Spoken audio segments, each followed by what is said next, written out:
Šiandien džiaugiuosi galėdamas apžvelgti mūsų pasididžiavimą RFZ Falcon 4. Taigi galime pažiūrėti, ką mes turime, kokius patobulinimus.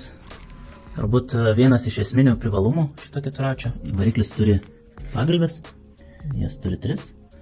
Taigi jisai mažiau vibruoja.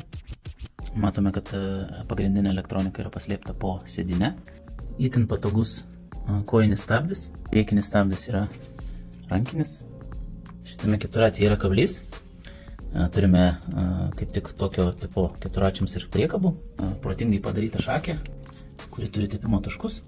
Taipogi čia yra patobulintas duslintuvas, kuris turės malonų garsą. Ir turime rankų apsaugas, kurios labai padeda, kai važiuojate miške, tarp šakų. Elektroninis spidometras, kur rodo greitį, kokia pavara ir kiek nuvažiavę esate kilometrą.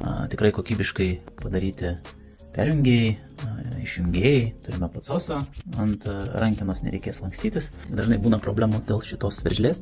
Jie atsileidžia nuo apkrovos, taigi jie labai protingai yra įtvirtinta, kad jinai neatsileistų, dėl to tvirtai stovės visas galinis tiltas. Šitie RFZ 4 eina pilnai automatinė greičių dėžė, tai reiškia, jūs turite darbinį, neutralų ir atbulinius bėgius. Išskirtinis 4 stiprinto rėmo didesniais neįprastai ratais, nors yra 8 colių, bet dėl savo rašto jie atrodo itin gerai ir didesni yra neįprasti. Taip pat galim pasidžiaugti, kad labai priimtina kaina. Linkime jums išsirinkti šį 4 pas mus.